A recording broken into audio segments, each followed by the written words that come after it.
بسم اللہ الرحمن الرحیم۔ السلام علیکم۔ آج ہم جماعت نحم کی اردو کی کتاب کا دوسرا سبق نعت کے شعر نمبر 3 اور 4 کی تشریح کریں گے۔ شعر نمبر 3 ہے، سب کچھ تمہارے واسطے پیدا کیا گیا۔ سب کچھ تمہارے واسطے پیدا کیا گیا، سب غایتوں کی غایت اولا تمہیں تو ہو۔ تمہارے واسطے تمہارے لیے، غایتوں مقاصد، غایت اولا بڑا مقصد، تمہیں تو ہو صرف تم ہی۔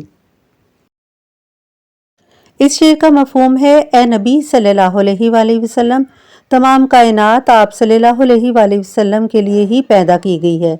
کائنات کی پیدائش کے جتنے بھی مقاصد تھے، یعنی اللہ تعالیٰ نے جتنے بھی مقاصد کے تحت یہ دنیا پیدا کی، ان میں سب سے بڑا مقصد آپ صلی اللہ علیہ وآلہ وسلم کی ذات بابرکت تھی۔ شعر نمبر 3 کی تشریح کرتے ہیں۔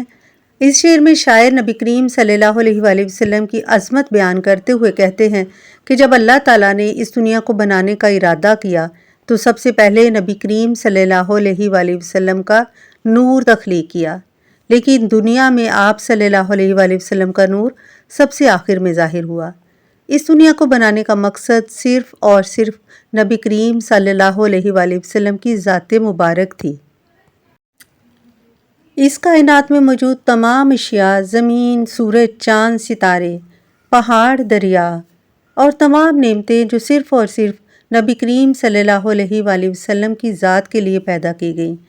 آپ صلی اللہ علیہ وآلہ وسلم کی برکت سے ہی انسان ان نعمتوں سے فائدہ حاصل کر رہا ہے۔ بقول شاعر، بزم کونین پہلے سجائی گئی، پھر تیری ذات منظر عام پر لائی گئی۔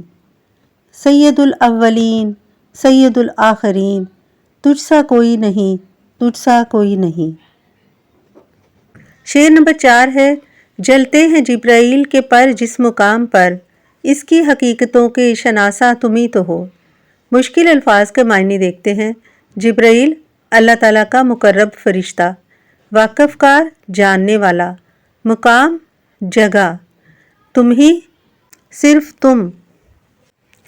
اس شعر کا مفہوم ہے کہ جس جگہ پر حضرت جبرائیل علیہ السلام کو جانے کی اجازت نہیں، یعنی ان کے پر جلنے لگتے ہیں، اس مقام کی حقیقت، اس کے راز صرف اللہ تعالیٰ کے سوا نبی کریم صلی اللہ علیہ وآلہ وسلم ہی جانتے ہیں۔